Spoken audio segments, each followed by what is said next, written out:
Tiongkok akan mempercepat aneksasi penggabungan Taiwan dalam satu Cina. Kalimat Blinken tepatnya adalah Tiongkok saat ini menggunakan cara damai mengambil Taiwan segera. Jika cara damai tidak berhasil, maka akan dilakukan dengan cara menekan dan ancaman. Ancaman ekonomi tentunya di awal. Kalau cara ancaman dan tekanan tidak berhasil, maka 100% Tiongkok akan ambil paksa Taiwan menggunakan kekuatan militer yang akan dibangun dalam segera. Assessment Blinken ini dari mana?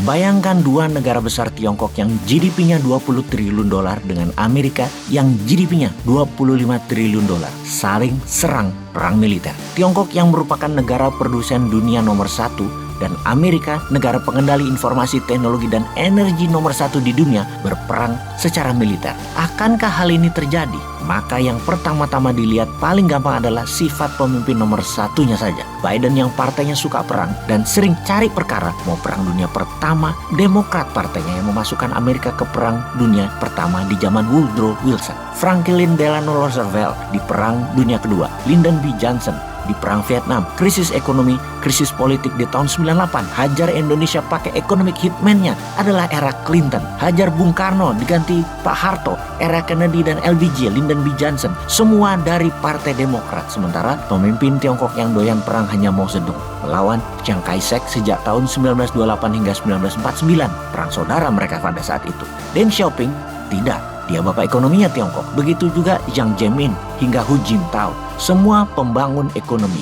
Kalau Xi Jinping bagaimana? Xi Jinping terbukti agresif menyerang Uighur, memberantas lawan politik atas nama korupsi, kemudian serang India di Lembah Galwan dan memprovok Taiwan. Xi Jinping dengan Belt Road Initiative adalah rencana penaklukan ekonomi negara lain yang saat ini Tiongkok mempercepat pembangunan angkatan perang dalam 8 tahun ini untuk menjadi angkatan perang terbaik nomor 1 di dunia. Anggaran militer Amerika adalah 800 billion dolar per tahun. Bayangkan APBN Indonesia hanya 180 billion dolar. Kementerian Pertahanan Amerika budgetnya 4 kali lebih besar dari hajat hidup 280 juta warga Indonesia. Anggaran militer Tiongkok sekitar 230 billion dolar, yang mana di dalam pidato penyambutan dalam pembukaan di rapat Partai Komunis Tiongkok kemarin, Xi Jinping mengatakan akan menaikkan anggaran militer tersebut agar bisa menang mengambil Taiwan. Dan ini sebuah perkataan yang sangat agresif yang oleh pengamat militer dunia diperkirakan dengan anggaran dinaikkan setiap tahunnya, maka di tahun 2024 Tiongkok sangat siap untuk ambil Taiwan secara militer. Bahkan 6 tahun dari sekarang kekuatan militer Tiongkok sama dengan Amerika.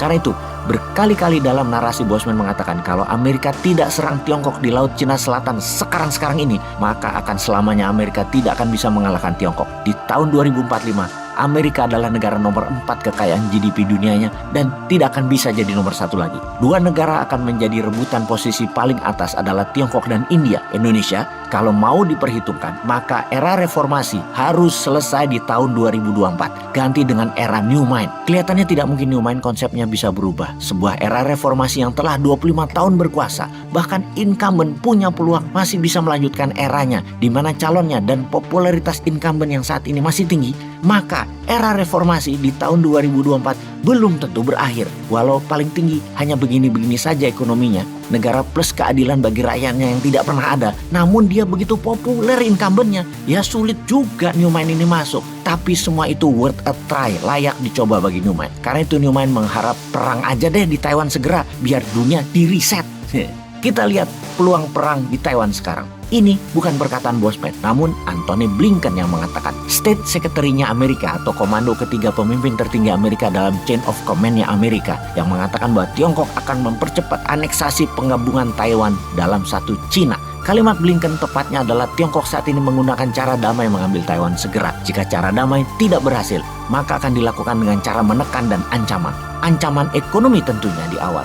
Kalau cara ancaman dan tekanan tidak berhasil, maka 100% Tiongkok akan ambil paksa Taiwan menggunakan kekuatan militer yang akan dibangun dalam segera. Assessment Blinken ini dari mana? Dari pidato Xi Jinping dalam rapat Partai Komunis Tiongkok yang diadakan setiap 5 tahunan. Dengan jelas, Xi Jinping mengatakan PLA, People Liberation Army Tiongkok akan menjadi world class fighting force. Untuk apa? Untuk menjalankan rencana satu Cina satu country. Selama ini one country two system, Tiongkok dan Taiwan.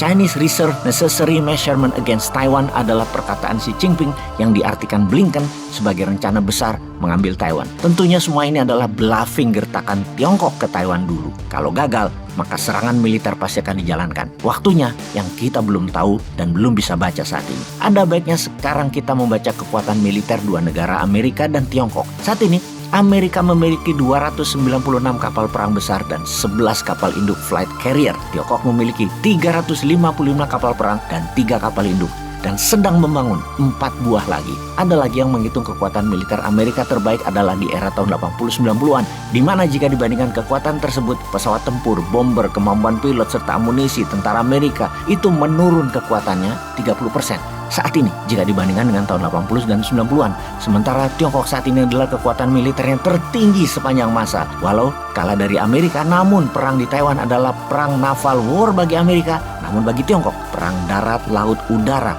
Karena jaraknya hanya 200 km selat Taiwan yang memisahkan Taiwan dari daratan Tiongkok, lebih mudah Tiongkok memenangkannya. Lalu bagi Indonesia bagaimana?